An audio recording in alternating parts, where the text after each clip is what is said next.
Hello everyone, welcome back to my little podcast episodes.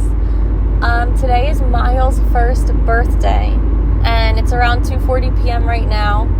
It was at 3:43 p.m. last year that Miles was born on June 2nd, and I am just blown away that a year has flown by this quickly, and I've just been reflecting so much on it. Like, the time just moves so quickly, and we gauge it so differently when we start to have children, and it begins to put timestamps on life and things. And today also was the funeral of Jared's grandmother, and she will be so dearly missed, and I only wish that my kids could have had more time with her.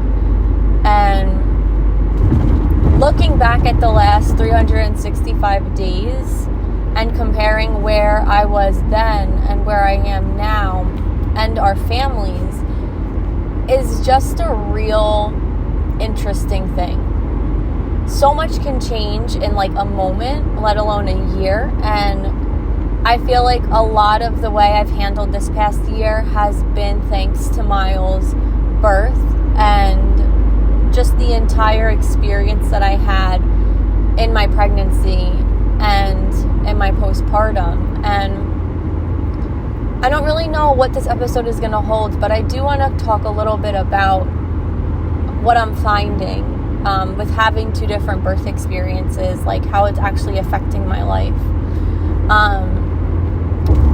I feel like my first birth, my birth with of Lila, was really beautiful. It was a hospital experience, and I didn't know much. It was that typical mediocre experience that also came with a little bit of trauma, and that was all unnecessary.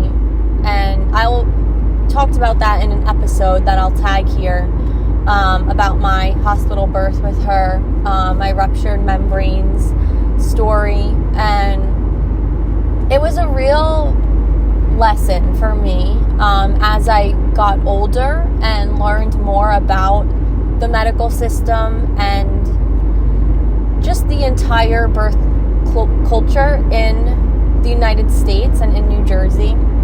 And so when I was pregnant with Miles, I really just wanted to do it differently, and I wanted to be the authority. I wanted to be the one in charge of my body. I wanted to be the one doing the research, and I wanted to be the one answering my own questions and asking the right questions to get the answers that I couldn't find on my own and that my intuition couldn't tell me.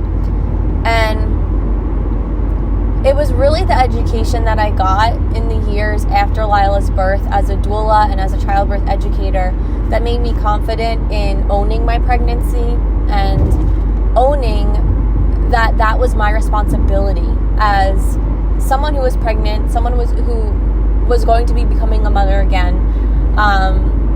I really took that ownership and I did something with it this time. Instead of just being a passenger and, being in the medical vehicle, I became the driver.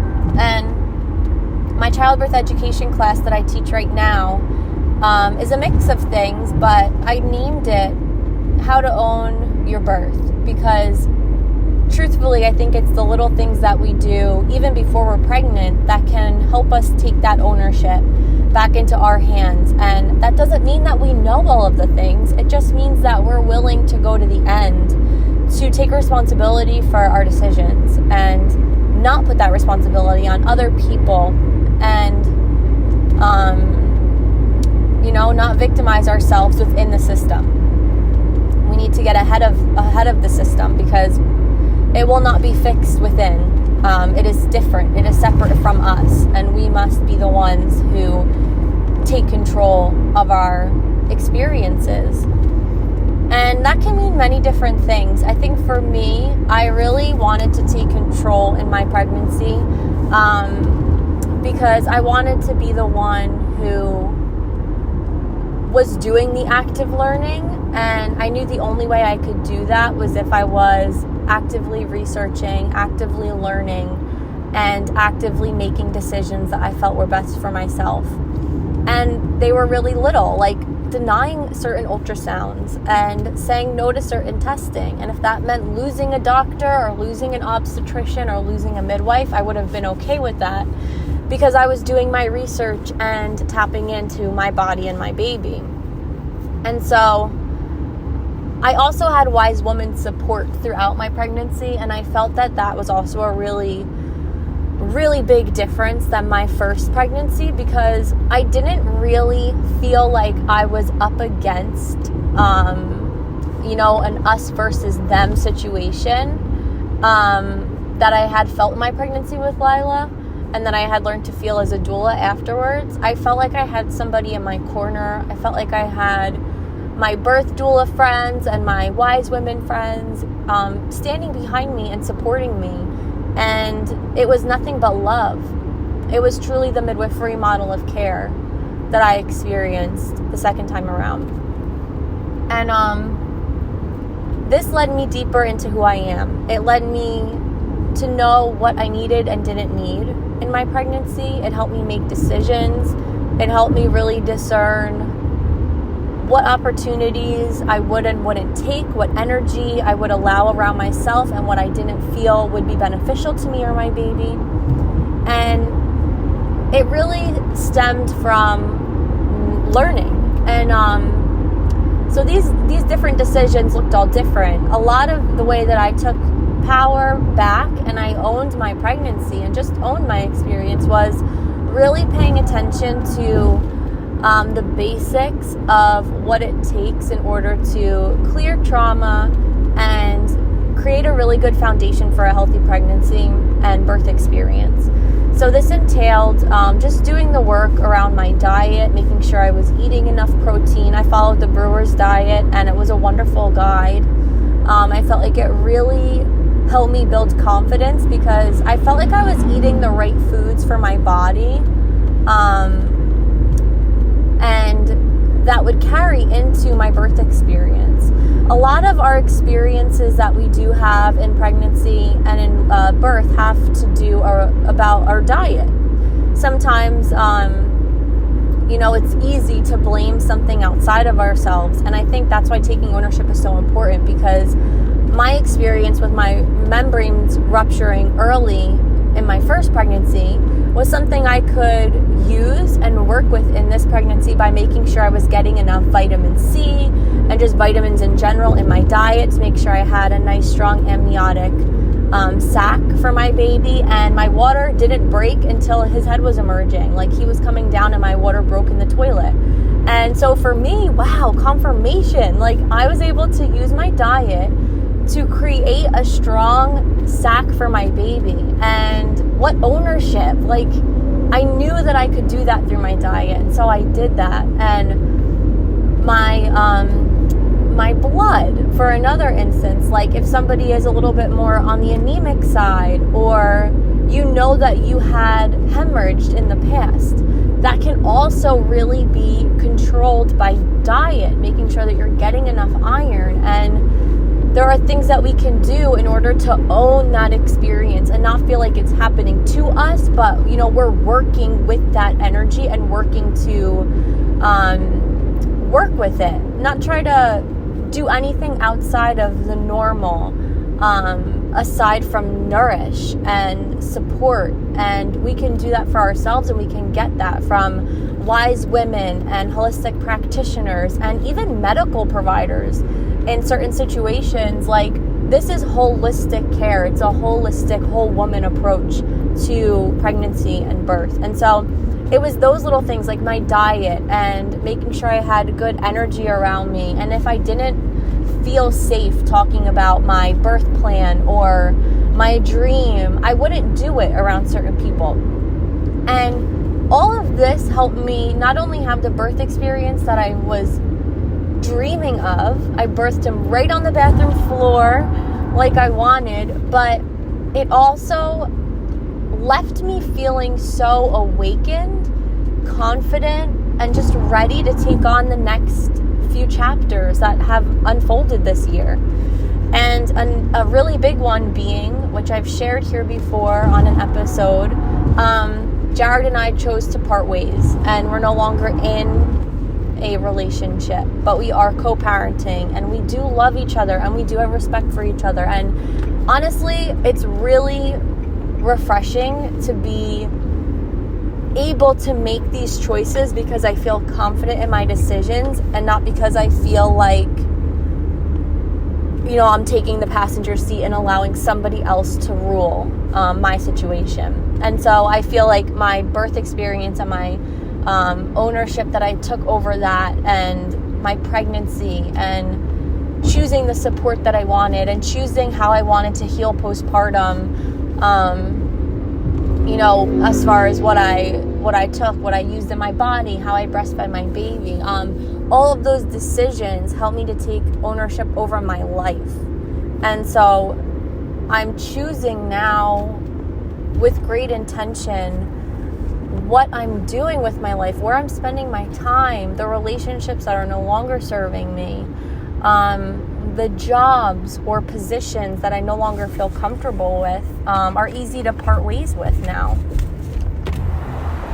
I'm not used to coming into the Thank you. Hey, thank you.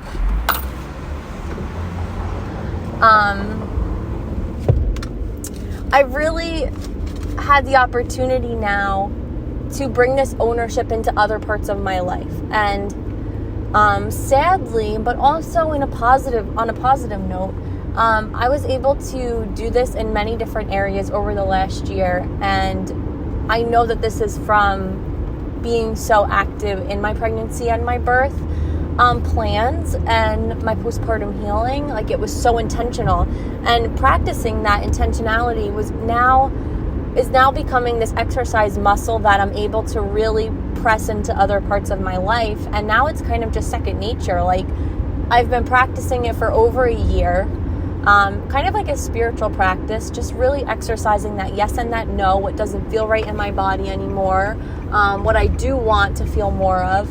And I really do give so much gratitude to having that awakening in my pregnancy, and even before I conceived Miles, that I wanted to do it the way that I wanted to do it, and I stuck with that. And I didn't allow fear to stop me from chasing after that dream, because it really has changed my life. And one of the really big things that have happened that I've shared here before on a previous vlog was that Jared and I have separated, and we have went our separate ways, although we're still very active parents together through co-parenting, and our friendship is great.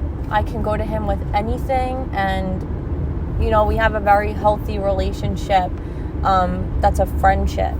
And we were able to consciously make this decision after the birth because it was so powerful. Like, it really did crack us open in a way where we couldn't hide from what we were experiencing. And I really love that we're able to do this without having any harsh feelings towards each other. And of course, there's always a healing that needs to happen. There's always the acceptance that needs to happen, that it's really no longer one. You're no longer one with somebody, but now two.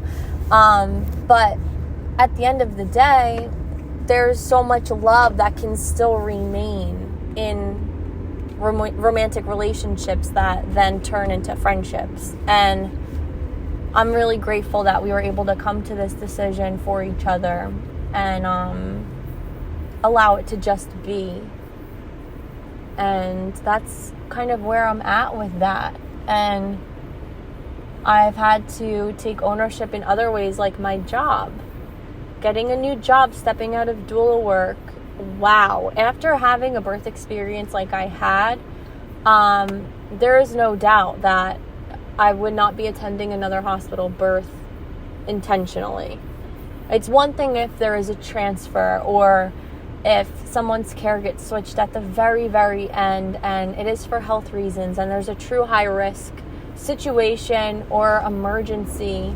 But a planned hospital birth to me is out of alignment now with the path that I've chosen for myself. And there's nothing like feeling a yes like that. It's just so strong. And now I'm working at a different job. I'm no longer doing doula work right now. And what I'm finding is that I can tap in a lot more easily now that I've been able to exercise this muscle of ownership in my life, this authority, this true power. It's like this essence that I can't describe, but when you feel it, you know what it's like. And it's not anger or my way is better or whatever. It's just my true path. It's my true unfolding that I'm feeling starting to come to light. And it's really all thanks to my pregnancy with Miles. And honestly, I don't think that things need to go absolutely perfect in any sense, to have this type of awakening. And it may not even happen through birth, but for me, I was like completely changed after my birth with him. And having all of these changes have made me realize, like, I want to support women having these kinds of experiences. This is the work that my heart gets lit up about. This is the work that I pray to one day be fully immersed in again. Hopefully as a traditional midwife in the future. But I can meet women where they're at right now, not in the midwife role, and still be fulfilling this part of my life, that's passionate about people cracking their lives open. It's just so beautiful to witness the changes and let go of the fear of the expectation on the other side, or from yourself or from others. There's a true surrender that happens in birth, and I feel like I have felt that surrender in birth, and I can now relate it to my life outside. And what I choose to surrender myself to is faith. I choose love now, and I choose it with a clear mind and my heart full and a clear conscience of this is the way. And I will be okay because I'm owning this experience. I'm surrendering. I'm allowing faith to take the wheel. And it's nobody else's responsibility to do this in my life but me. And I don't know why I feel called to share this message today, but if it has resonated with you, let me know down below what you're feeling and what event in your life changed your direction. If you're finding that this is relatable for you. Was it birth? Was it a loss? Was it something that just completely rocked your world? Like, what has cracked you open, and where do you find yourself because of it? What are you feeling you're surrendering to in this new version of yourself? I keep finding myself being reborn over and over and over so quickly now. It's like I don't even recognize who I was like 2 months ago, let alone a year ago. The rapid growth is just happening so quickly, and I feel like it happens after you learn how to start truly feeling and seeing for yourself, like through that ownership. It's just like anything is possible. Everything is so expansive, and we're taking the wheels of our lives and surrendering that in a way that maybe we couldn't before, when fear was the one that was leading the route. So that's my message for today. I hope that it resonated in a way, and if it didn't, that's okay too. I felt really called to share. If even one person can feel like this did anything for them, it's worth it. And my sister always says, if it can help one person, it's worth it. And so I hope that this message hit who it was supposed to. And thank you so much for being here and listening. And I will talk to you guys in the next episode. Bye-bye.